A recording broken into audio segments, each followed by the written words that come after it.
Welcome.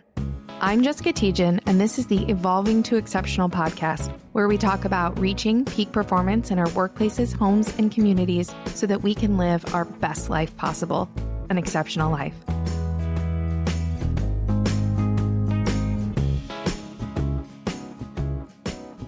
I want to welcome back our Evolving to Exceptional listeners to this week's episode, where we have Dr. Ann Welsh with us here today.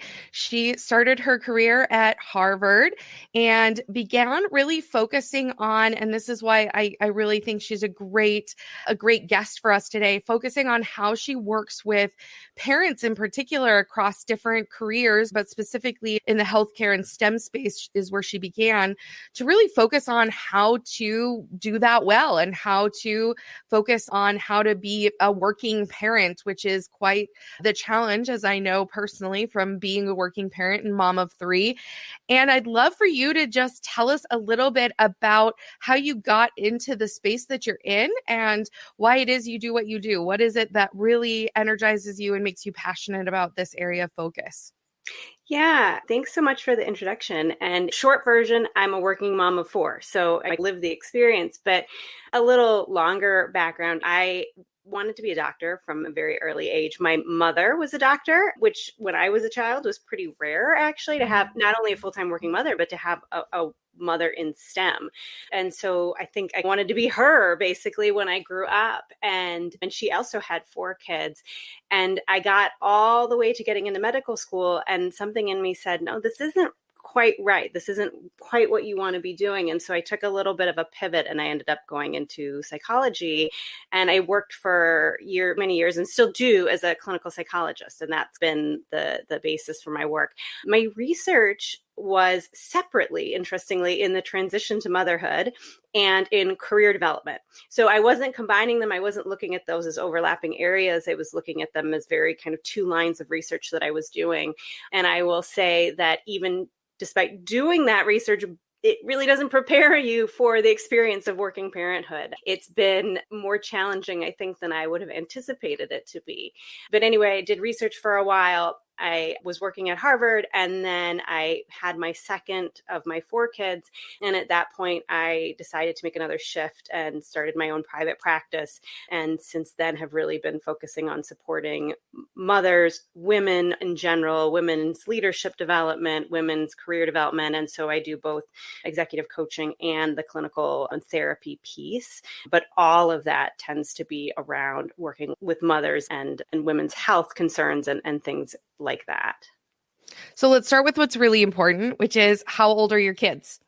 Good question. So my youngest is 7, almost 8, and then my oldest is 14.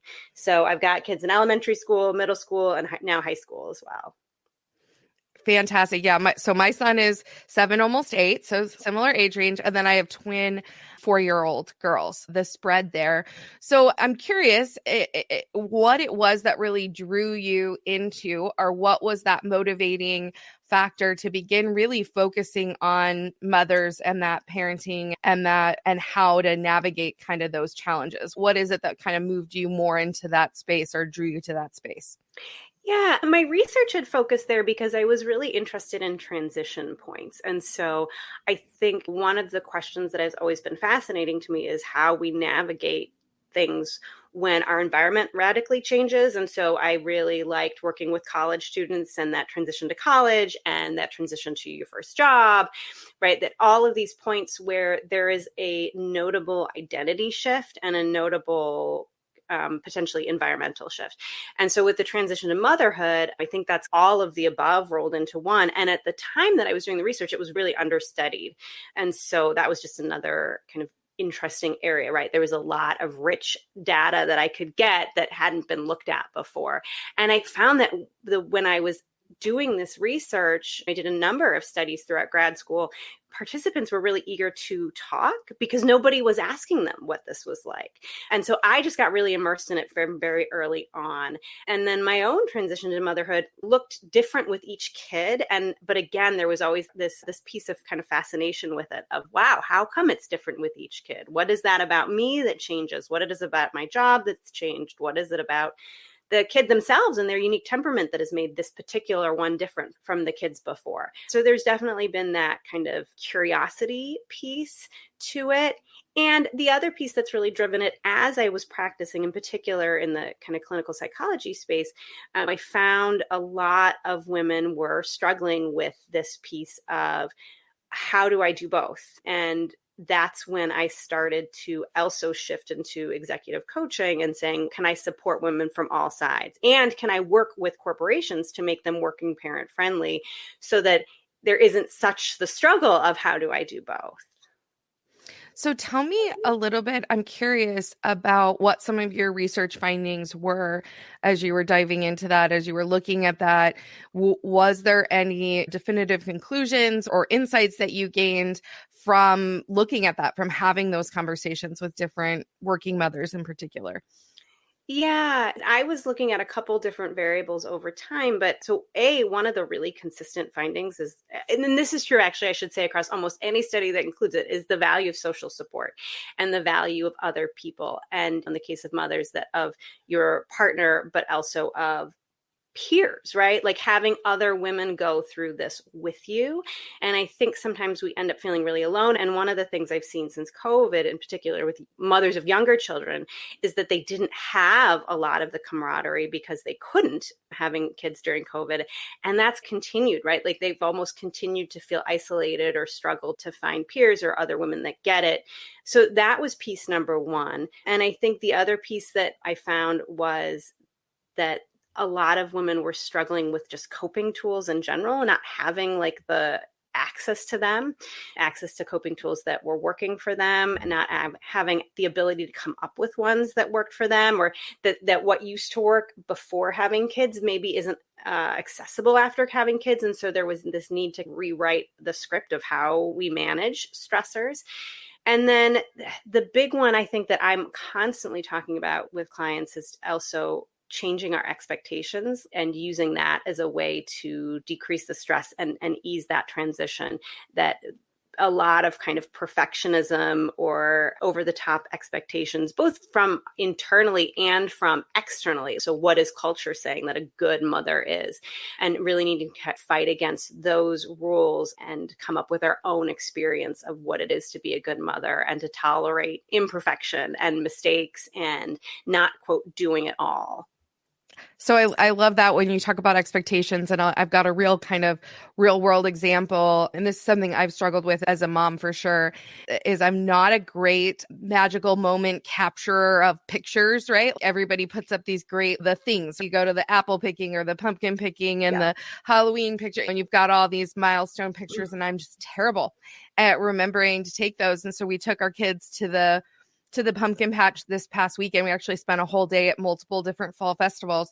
End of the day, I realized I never took any pictures of the kids doing anything in particular because I was so busy playing with them and picking out the pumpkins with them and looking at and doing all the things. I wasn't putting them into poses to take pictures. And that's one of the expectations I've had to let go of for myself of, okay, I'm not a Facebook mom or a mom that puts up, and I'm not actually negating what anyone else does in that space. It's just not something that comes naturally to me. And so I'm just not going to expect that of myself. So I'm not going to make myself feel bad that I failed to do that, or I didn't do something like that, because that's not critical necessarily. Totally. And I think what you just said is so important, right? It's not about what I think other people should do either, right? I think motherhood is one of these spaces where no matter what you do, you're going to be doing it differently than someone else. And someone on the internet is going to tell you you're doing it wrong, right? Like the stakes are so high and the pressure so high that people get really dogmatic, I think, sometimes about how they're doing it as a way to make themselves maybe feel okay. And in the end, there's so many different ways that we can mother that are fine, right? That are great for our kids. There's a lot of value in doing it differently and in finding the way that fits for you, right? And acknowledging that this is what's best for me and my temperament and my personality and my unique sets of circumstances and my unique children. And that has no bearing on how other people are mothering. It's not a judgment call for them or for me. And I have to accept that and be okay with that. And when I can do that, I'm actually going to be happier as a mom. I think it's such a powerful lesson for people. And when we talk about it from like a neuroscience lens, which is our theme, and we look at it that way, I always talk about it's our unique neural pathways. And so what works for one of my children's neural pathways doesn't work for another of my children's. What works for my sister doesn't work for me. What works for me doesn't work for her and her family and her kids. And I think we do end up as parents getting into, and I'm not sure where it comes from, but some belief that there's a right way and there's a wrong way versus that there's these multiple different ways and they can all be right at the same time, that they're not necessarily negating, or if my way's right, someone else's way has to be wrong of mentality. Have you seen that? And how do you help people navigate or deal with those beliefs? Yeah, no, I think I see that all the time. And I see it, and not just even in, I think, mothering world. I think especially for those of us that are high achievers, we grow up and somewhere along the line, we get the message that different is bad, that there's one right way to do it. And I think almost I have to go for the A in parenting, if you will, right? And to get an A on a math test, yeah, there is one right way, right? There's one right answer. But that's not the case in the rest of our lives. But we've spent so much of our lives in that mentality. It's really hard to shift that mindset. And I call it the ambitious identity paradox, right? Like we keep going after the next best thing, thinking that's going to be the thing that makes us fulfilled. And in the end, it's making us unhappy because we're getting further and further from like our own internal compass. And with moms, a lot of it is stripping back. Okay, here's what you think a good mother is. Is that real? Right? Is that even something you actually value? What is it doing to you and your relationship with your kids to reach for it? And then what are your actual values? What's a different way to be? And how can you tolerate that maybe not everyone's going to be that way, right? Not that they disagree with you, although they might, but that you're going to find something unique instead that fits better. So I'm curious, we hit on this a little bit about you mentioned the COVID and some of the lasting effects of that, especially for young moms. I'm curious a little bit about what are some of the common things that you're hearing and whether there's been a change from what you were experiencing before COVID and what you're experiencing now after COVID in working with your clients and the parents that you're working with.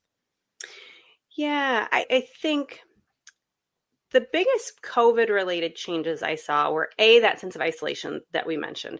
Previous to COVID, you could do a lot of activities with other kids. Even something as simple as I practiced leaving the house to go to the grocery store with my infant. And then people were having babies in COVID and you couldn't even do that. So they never leave the house with their kid until their kid's 2. And then it's hard because leaving the house with a 2-year-old is hard, but you expect yourself to be able to do it easily, but you've had no practice. So of course it's going to be a struggle, right? And so a lot of anxiety and people beating themselves up about having to do these things as like new things when their kids are slightly older because they didn't have the access to it during COVID. The other big thing I've seen is that, again, with people who had kids during COVID is currently struggling with working parent life, as a lot more companies are going back in person and shifting their policies around that. I'm finding that working parents, really of any kids' ages, but particularly those younger kids where they didn't have a pre-COVID parenthood to compare it to, are really struggling with, my life is not built around an hour commute or around going in or around having to leave for that 5 p.m. daycare pickup. And I don't know how to make this work. And they're either leaving for a more flexible company or they're staying, but they're miserable and they've got a foot out the door and are trying to figure out some way to stay afloat. What do you think is different, or what have you observed is different is it just that their lived experience is different?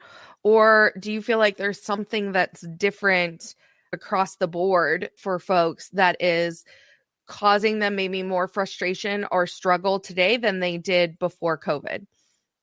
That's a great question. And it's probably all of the above.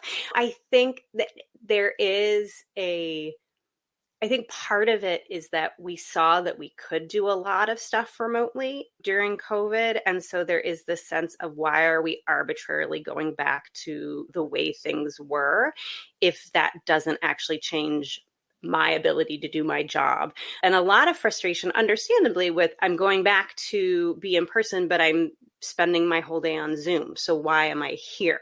And so a sense of it doesn't make sense from policy level, from a personnel level. And I really am unhappy with the upheaval to the rest of my life to accommodate this kind of push to go back when I'm not seeing any value in it. So I think there's that. I also think there may be a bit of a generational thing where the people who are having kids now are in this millennial generation, as opposed to pre-COVID, more Gen X generation were the ones having kids. And I know I'm speaking in huge generalizations, but I think there is maybe a shift in how the different generations even think about work or think about the rules or what's required. And there's probably some of that too. I think you're right. I think the other thing I've noticed, and it took me a while to actually notice this, even though I am a mom who's impacted by these things, but is that childcare, there's a huge shortage of childcare providers. And you know what? My children's school used to stay open until 7. Now it closes at 5:30. So pre-COVID, it was open much longer than it is now. My son's in public school. The aftercare programs have wait lists on them. And we're blessed because we are able, my husband and I do work from home. He's in sales and I do this. So my son could come home on the bus at 4:15 and we're here. We can keep working until the end of the day without, it doesn't disrupt us for him to come home and get a snack and go back out. He usually goes back out and rides his bike with friends or whatever. But if you've got to be in the office, then you've got kids either they're going to come home to an empty house, or it makes things, I think, a lot more complicated. And I'm not sure those with older kids know about some of those changes that have happened for families. The other thing I noticed was around health, like sick policies of schools and kids being able to go back or having to get a doctor's note before going back and things like that have made all of that just a whole lot more complicated than at least I remember it being before COVID. Yes, 100%, right? I think you make such a good point that A, there's that shift in childcare, but B, around the decision makers versus the ones impacted by it. And again, this is maybe it's generational, maybe it's age, but if I'm the senior attorney at a law firm and I'm making these policies, chances are I'm older and my kids are older. And honestly, chances are I might have had a spouse that was at home with my kids. Right. And so I don't, maybe in that mentality, take into consideration the fact that the vast majority are now in dual wage earner homes. So you've got both parents working, and that it's a lot different when your kids are little than when they're older. So the other thing I'm curious what you've seen with this, is there's so much talk of, and I have friends with older age kids who are struggling with some of the mental health issues that we're seeing. The rates are incredibly high, especially for teenage girls as it relates to our middle school and teenage girls, as it relates to suicide and depression rates, and rates of suicide are higher than they've ever been for children. I'm curious how you're seeing that also impact parents and they're trying to balance workplace expectations with some of those other challenges that maybe are newer. Yeah, there's been a couple recent articles around this, both from the perspective of needing the time off to get these appointments, which is really challenging, needing the time off to care for your kids, and then needing the benefits that cover it. So I think there's like a 3-pronged impact on parents around this. You've seen these kind of skyrocketing mental health needs for everybody post-COVID, right? And again, I can speak to that as a clinician, where there's far more people than I can ever serve that are asking for my services simply because I'm one person and I can't take all of that on as much as I would like to. So there's a lot more need. And as a parent, it is this really complicated thing because you need to find someone that sees kids, and that's not easy. period, the first step. Then you need to figure out how you're going to get that kid to the appointment. And in general, kids do better with in person. You can sometimes do Zoom, but they do, especially the younger kids, do better in person. And then you need to figure out how you're going to pay for it. So you've got time, you've got resources. And then on top of that, there's just the mental weight of my kid is struggling. And that's one more thing that I'm dealing with as a parent. And I wonder too how acceptable it is, and I don't know the answer to this, but in workplaces to raise those issues or to talk about that or to admit that to your boss or the folks in your workplace so that they have that awareness. I can imagine that there may be some struggle with openly talking about those types of challenges. Yeah, I think it totally varies workplace to workplace. And one of the things that I try to push and to support from a consulting angle is creating a culture of care where this stuff is safe, right? And I think psychological safety is a buzzword these days. And a lot of companies like to talk about creating it, but it's one thing to say we value our employees, and it's a whole nother thing to say we actually support them in their own mental health needs and taking care of that, and in supporting the needs of their children, and that it's okay to schedule time off to take your kids to a doctor's appointment, be that with a therapist or with a physician. So let's talk about that a little bit. I'm curious, what is some of the direction you provide companies around supporting and retaining those working parents? What are some of the things companies and workplaces can do to really make a difference for their employees, for their people, in order to ensure that they're performing at their best and they're getting what they are, wanting out of their people? Yeah, and I make a lot of suggestions. And the number one that I always start with is trying to create a culture of respect and trust. I often say, if you want something done, get a working parent to do it, because they will get it done, right? They know that they only have so much time, and they will put in the time when they have it and get it done. They want to perform well. Sometimes that means working at weird hours because that's when they can. Sometimes that means they don't get to something at X time, but they get to it at Y time. And so along with that culture of respect and trust that your workers do want to get their stuff done comes the flexibility around maybe hours worked, around where the work is done, around how the work is done, having the technology to support asynchronous work. Typically, I see a lot of working parents that they have to leave because they have that daycare pickup at 5. But most of them are signing back on and working then after bedtime for a few hours, that they want to have that evening to spend with their children, but they will get the stuff done afterwards. Or where one parent will work really early so that they can be there at the end of the day. And I start work at 7:30 in the morning so that I'm done at the end of the day with my kids pretty early. And my spouse starts work at 9 more often than not, but then works much later. And so allowing parents to find that balance that works for them and having the expectation that they're going to get the work done. The other pieces I talk about a lot are creating that culture of gender equality around parenting. And that includes having really good parental leave policies that's gender neutral. I could spend an hour talking about the data on why it's important for men and fathers to take parental leave too. It's good for their mental health. It's good for mom's mental health. It's good for kids' mental health, right? There's all sorts of stuff around it.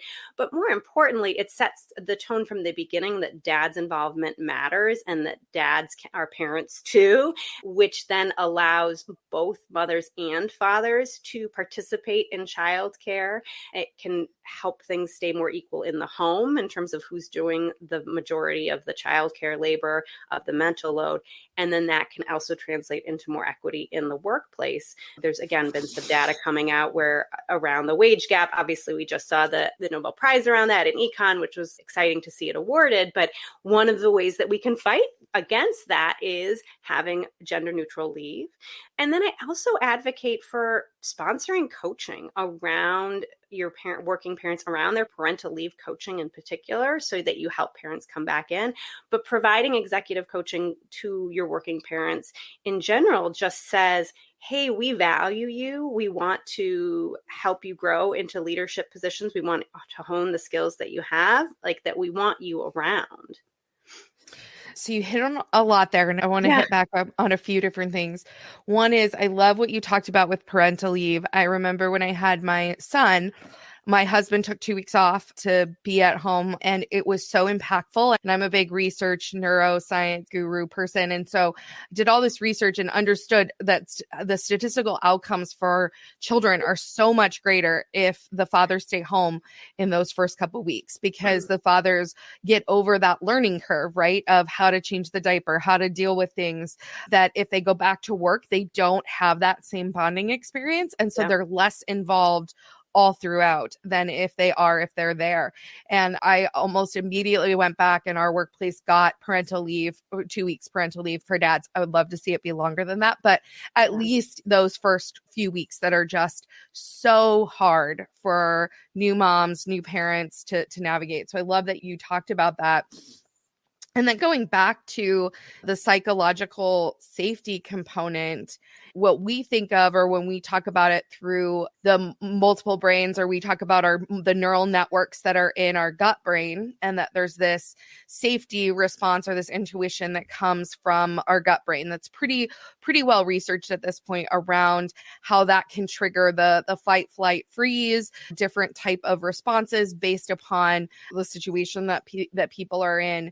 And you talked about the trust and respect. And I would love if you could just speak a little bit around how do workplaces create that environment for these parents, for their people, in a way that really works, in a way that really leads to the outcome, versus it just being like the buzzword that you talked about. Yeah, I think a big part of it is that flexibility and trust. And again, not just saying we trust you to get your work done, but actually trusting that they're getting their work done. Again, there's some decent data that micromanaging actually typically backfires, right? Where the more we hone down on the rules, the more people find ways to break them, right? We think of that as like a teenage trait, and as someone with a 14-year-old at home, like I definitely see that. But I think that's true throughout life. And so that if we assume people won't do it unless we tamp down on them, we take away a lot of their kind of internal intrinsic motivation. And then we create the self-fulfilling prophecy where maybe they're not doing the work, or they are trying to skirt the rules because the rules don't fit and don't make any sense. And so we want to do the opposite, right? And start from a place of trust, with more flexibility and more room for people to do, again, what works for them. And then they'll want to do the work, and they'll show up, and it will get done, and it will create a positive feedback loop. The other piece that I like to speak to, and this touches on the neural networks piece. So when you have a child, and this is true of birth mothers and fathers and non-birthing parents, your brain primes itself for learning. It is another huge period evolutionarily, biologically, for neural growth and connection. You are primed to pick up more kind of empathy skills, like reading other brains and other people, because you have to do that as a parent, right? So there's this huge learning period, and it actually contributes to not just learning as a parent, but it contributes to skills that are really valuable in the workplace. And I think if workplaces could get around this, they'd see, wow, or get their heads around it, they'd see how important working parents are and what the value they bring. So I talk about the 4 Ps of leadership lessons from parenting, and I can go into them. They're all of these wonderful skills that we have to develop as parents that we then bring into the workplace. And if our employers can see that's happening, then everyone's going to value those working parents, and that's going to be felt on both the employers and the employees' sides. I talked about empathy, but like one of the P's is people skills. So emotional intelligence, communication, right? obviously those kind of soft skills, you have to be able to use those as a parent to understand and support your kid. And those are exactly what we want our leaders to have at work, right? Another one is processing skills. So things like being decisive, prioritizing, being adaptable, right? When you have a kid, you're learning so much and processing so much so quickly. You have to get really good at this processing skill piece. The third one is productivity.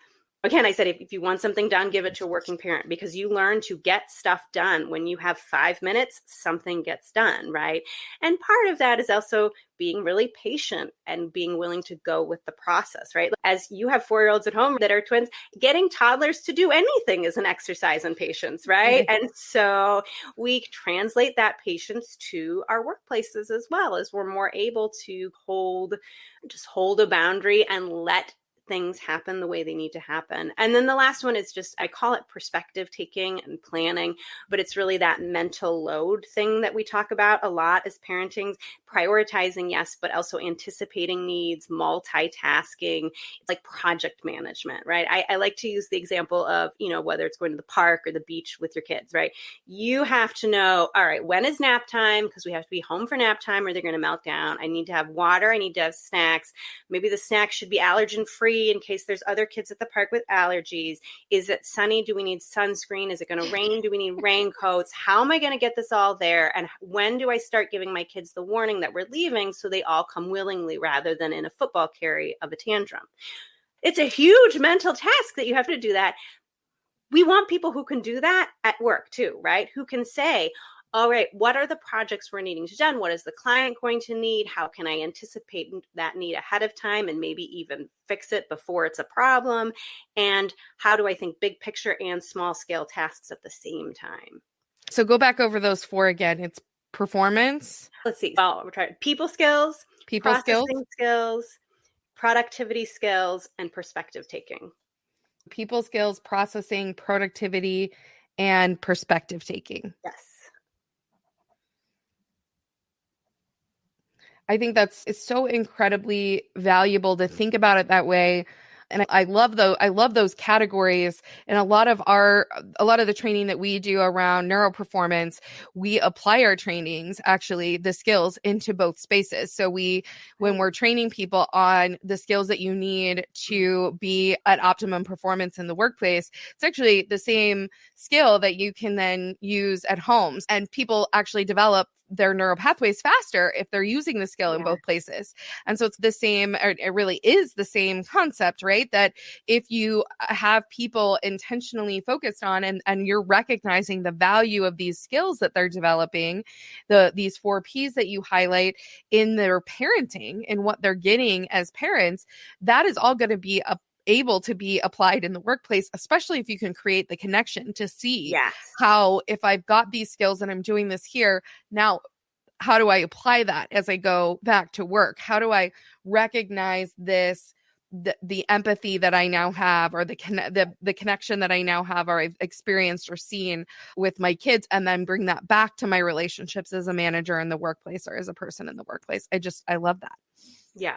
Yeah. And I think that's where I advocate, if a company can, that coaching can come in really handy to help translate those 2 environments together and help parents see, wow, I am really making all these strides. Because I think sometimes parents themselves feel like I'm failing across the board, right? I'm not quite doing enough at work. I'm not quite home enough or as much as I'm supposed to be. And the reality is, you're learning and you're growing and you're doing great at both, right? You don't see it when you're in it, but I think coaching can really help reach across those 2 worlds to help parents hold how much they are doing and how much they are contributing. Yeah. One of the things I love to say is, no matter where you go, your body goes with you. And so understanding how to hone that performance of your body wherever you're performing, whether it's in your role as parent at home or whether it's in your role in the workplace, understanding yourself and those skills and applying those skills. And I love the idea of having that coach who then can make those connections. I think that's really powerful for people. So tell us a little bit about your coaching programs and about how you support parents specifically, not necessarily making recommendations for workplaces, but what you do with those parents to help them navigate those challenges. Yeah. And so I do it. I have two forms. I do individual coaching and I do group coaching as well. But really in either case, and in my individual coaching, it's not even always with parents, but it is this process of figuring out what are the messages that aren't working for me around what a leader is supposed to be, around what an employee is supposed to be, around what a parent is supposed to be, if the individual is a parent, and picking apart, where did I get those messages? Is there cultural things at play, my family, misogyny? Primarily work with women, not always. What are the kind of gender roles that are enforcing these lessons? And we pick them apart so that we can get rid of these old models that aren't working anymore. And then we start tapping into what are your values and what are your strengths, and as a way to start figuring out what is going to work. And a big part of that is, what do you want? Because I think so many of us stopped asking that question a very long time ago, right? Whether it's as simple as, what do I want for dinner, or what do I want to do with my life? There's so many of us that have turned off, what do I want, or what works for me? And then we start crafting a new model, right? Based on those unique factors of, okay, what is leadership going to look like for me? If I'm just inherently more introverted, my leadership is not going to look the same as someone that's super extroverted. And there's nothing wrong with that. It doesn't have to be one way. And if I try to lead from this other way, if I try to lead from a place where it doesn't fit, I'm going to be uncomfortable all the time. I'm probably going to be unfulfilled. That kind of inauthentic version of me is just never going to fit quite right. And so we've got to find that version that fits, that does work, that you feel aligned with.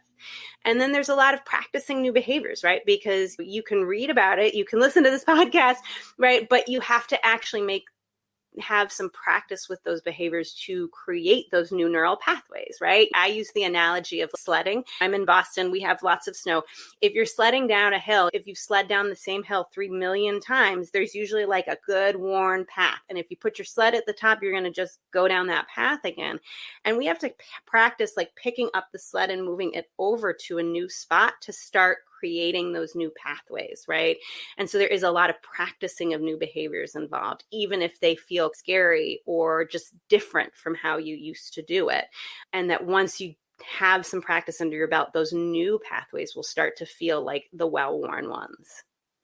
Yeah. And I think what's helpful, or what's been helpful for me in thinking that way, and I love your analogy with the sled, is recognizing that when you've had a pathway for a really long time and you've operated a certain way, maybe your whole life, that creating that new pathway isn't going to be a one-time, I got it. Because the natural way, and I use sand in the sandbox and the pathway, and if you pour the water in, it's going to go the way that's easiest. It's going to flow to the place that's easiest for it to flow. And so if this is a brand new pathway, maybe a little bit starts to go that way, but it's not going to be fully formed yet. And so I think that's where, and what I found, and I'd love your thoughts on this, is I found that often when that new path isn't working, there's something that isn't lined up for the person yet. There's something where the person there's something internal that's actually resisting that pathway, and they haven't really aligned themselves on either that they want it or that it's good and safe and the right path for them, or is it aligned with who they are, or do they think it's a good decision from an analytical or a head-based perspective? There's something that's preventing them from taking that new path. Has that been your experience as well? Yeah, 100%. And I think that's where some of the traditional kind of leadership classes really fall short, because they do, just like we were talking about with motherhood, right? Like they do present it as, here's what you need to do. You need to network, you need to speak up in meetings, you need to post on LinkedIn, whatever the advice is.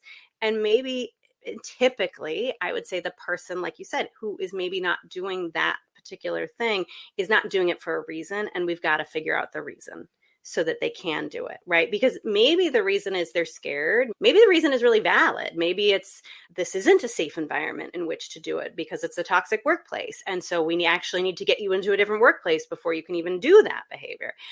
But maybe the reason is it just doesn't fit. And I need to try something else that actually does fit, that will meet the same goal down the road. So it's really important to have those steps of assessing, why am I doing this? And what do I want? What fits for me?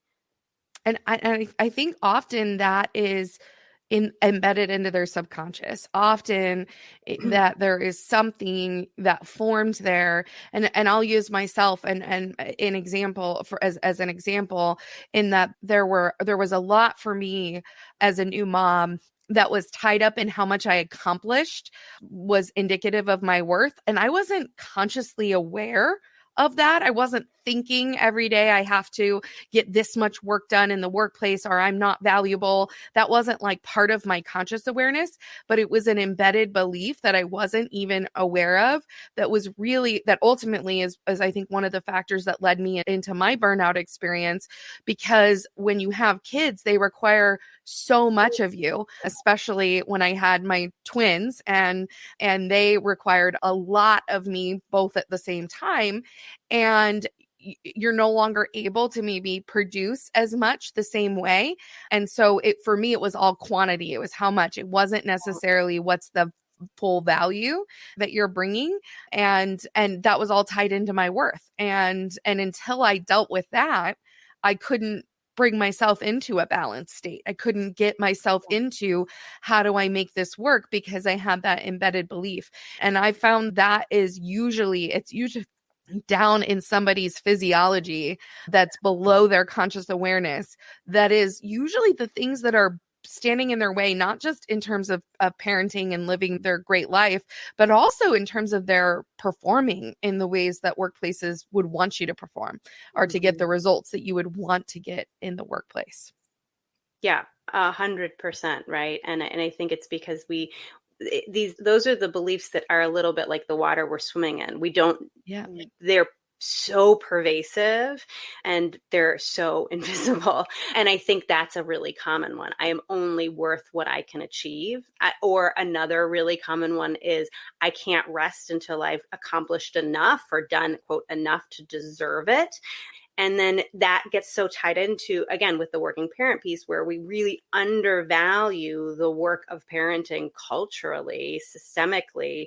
And so it isn't enough that you kept a human alive for the day. And when they're infants, it's not enough that all, quote, you got done was feeding this child and changing their diapers, because that's not important. That's not an achievement. So you don't deserve a break or a rest. And yet, anyone who's done those things can tell you they're real hard and you're exhausted by the end of the day. And if you don't take that rest, you will burn out and you will struggle because of it. And it's not, I think, as I reflect on my own experience, it's not something you consciously control. And so that burnout, I love that you said you will burn out, because it's not if you will burn out, it's when you will burn out. Because when you are pushing yourself, and for me, when I had my twins, they had a food protein intolerance, so they couldn't take formula. I had to keep nursing my twins, and one of them wouldn't take a bottle even. She would go all day without taking a bottle. And so I was nursing twins around the clock for many months, and trying to work and trying to be an executive leader working. And I couldn't get into the office often enough. I couldn't get there for long enough. My boss would ask me questions about that. I felt like I had to defend myself. It was just this constant state of stress. And I thought it was something I could power through, right? Like, I just have to get through this time. And the truth is that stress doesn't just suddenly go away and you're better again. And so so ultimately for me, it led to a pretty extreme burnout experience. And I think it's something that we as moms can underestimate, the drain on our bodies in trying to balance those things. And if we aren't doing the things to take care of ourselves, that we will end up in that state, that ultimately it will lead to that. And one of the challenges I had, and I would love for you to speak to as you're promoting getting that coaching support, is I think there's often this belief that I have to know how to do it on my own, that I shouldn't need help, that I shouldn't need support, like that. How come everybody else figured this out on their own? I shouldn't need a coach. Why do I need that? How is that going to really help me? Is it worth the investment in coaching coaching or in hiring someone to support me in that way, because we think we have to go it alone. Is that something you've seen? And what's your thoughts on that? Yeah. Again, I think that's part of that high achiever mentality, right? And many of us probably did as kids. I was totally that person that in a group project would do all the work, right? For everybody else, because I wanted it done well and I'd rather do it than have to take a lower grade. But I think that kind of experience gets into our mentality of you have to do it. Nobody's going to show up to help you. And yet, that's not true. And it's in fact impossible to do it without support. I think that's been one of the blessings, the learning areas for me personally of parenting is I've got to learn to ask for help and to take it and to let people help. And I think that's really challenging. And that's one of the reasons I do group coaching as well, because I think it's so helpful to have, especially again, as working mothers, to have other working moms say, hey, me too. I'm also struggling. I'm in the weeds. This doesn't feel right to me. I don't know how to do this. I served my kids cereal all last week for dinner because I couldn't figure another way out, or I missed my kids' soccer game and he's mad because I had to work, or whatever it is. But that these things that we think everybody else has it figured out, we maybe know on some level everything on Instagram is fake, and yet we still see it and it still seeps in as that's how we're supposed to be. And so that group experience of support of other women who are saying, nope, you're definitely not alone, me too, can be incredibly valuable as we all go through this experience. I love that you say that, because I think sometimes we can't even figure out how other women have done it or how they're doing it, and it feels very alone, like I'm drowning and I'm suffocating over here. How are other people functioning and I'm not functioning? And so you feel like it's some sort of deficit or some sort of weakness or lack in yourself, rather than that the system itself is broken. And I like to use the analogy that oftentimes we think that we're broken. We're looking into a mirror and we think that we're broken, but the mirror is really what's broken. And so it's the reflection that's coming back at us that's broken, not us, not ourselves. And that we are actually doing, and I think most moms fall into the category of doing the absolute very best that they possibly can with the resources and knowledge and skills that they have, and almost never feel like it's enough, almost never feel like they're doing as much as they should be doing. Yeah. Yeah. No, I think that's so true. And similarly, I'm always telling, whether it's my patients or my coaching clients or my groups, right? It's hard simply because it's hard. You're not doing it wrong. It's hard because it's hard. And you're also doing a great job, right? The fact that you're worried about it, the fact that you care so much is simply the nature of being a parent, right? You want your kids to be happy. And that's a pretty big burden to put on ourselves.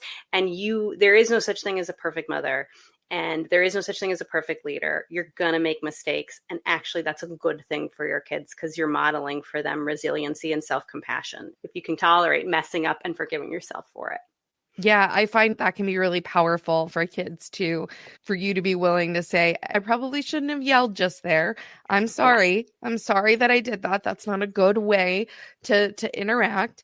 And it teaches them how they can do that and how they can say, yeah, I made a bad choice. I messed up. My children's book is Good Choice, Bad Choice. So it's all about that there's not good or bad boys and girls. There's just good and bad choices, and separating the stigma from the choice. And I think that understanding really teaches a lot to kids as well. So I think it's valuable when parents can see that they don't need to be perfect in their kids' eyes. In fact, it helps their kids to know when they're struggling, to know, oh, mom's having a real bad day. That's why mom's crying. Mom had a rough day. And you know what? When we have rough days, sometimes we just need to cry. And then when your kid's having a rough day, they can say, I'm having a rough day, mom, and I just need to cry. Okay, then let's cry. It's okay. Right. We can do that, right? Moms have feelings too. And it helps the kids to not take that on themselves. Oh, mom's sad because something happened at work, not because I'm a bad kid. right? Exactly. Yes. It Yes. gives Creates them that understanding and labels. learning. So this has been a great conversation and I love everything that you're doing. Is there anything else that you want to share with our audience? Anything else you want to highlight or share about what you do and why, and any words of wisdom that you have for our audience today? I think the big thing is to know you're doing okay. If you're doing it, all of these things, if you are a working parent, you're struggling, you're not alone. I think we all are. And how that's true of whatever work looks like for you. If you're working 2 hours a week or 200-hour weeks right now, you're doing okay. And it's hard because it's hard. And I'd say that you deserve support, right? You deserve to have help and to bring in other pieces of the village, whether that be more childcare or coaching or whatever else would benefit you, that you deserve that to get through this, and that take the time to ask yourself what you want and to see if you can answer that question. Because if you can lead and parent from a place of an alignment, you're just going to be, the journey's going to be easier. It's going to be more comfortable. So I think those are the three things that I'd leave everyone with. I love all of that. And I think as a reminder and just as a focus, I think understanding that there's so much value in getting that coaching support and finding the right place for you to get that support as an individual for those that are struggling. And then also for our workplace leaders, for those that are in a position to make a shift or a change in terms of the workplace environment, to begin really recognizing that you have a whole person that comes to work. They come to work that, like I said, your body goes with you everywhere you go. And that person has a series of challenges and opportunities in their parenting and in their life that is outside of the workplace or the work that they're doing in that role. And if you can help them understand how to develop the skill sets that are going to support them in both the workplace and at home, and how to hone those skill sets and apply them in both places, you're actually going to get better performance out of those people. They're going to bring you more value and more results, and they're going to be able to have greater capacity to perform, greater capacity to be able to do more for you if you're supporting them as a whole person rather than trying to just focus on the workplace aspects of who they are. And if people want to get in touch with you, if they're interested in your programs or getting some individual coaching from you, how can they get a hold of you? How can they reach out to you? Yeah, they can certainly check out my website, which is just drannwelsh.com. And I've got links there to my group coaching program that launches in January called Working Mother's Lifeline, and my individual coaching page as well. They can also find me on Instagram. It's at dr.welsh.coaching. And I'm also on LinkedIn at Dr. Ann Welsh. So make sure you check out all of Dr. Ann Welsh's offerings. She's phenomenal. She's clearly doing amazing work in this space. And as I wrap up this episode, I just want to remind all our listeners to always keep evolving, always keep growing, keep rewiring those neural pathways so that you can live more and have more exceptional experiences on your life journey. So that one day when you look back on your life, you can say, I truly lived an exceptional life. I hope you have a wonderful rest of your week, and we will be back again next week with another episode.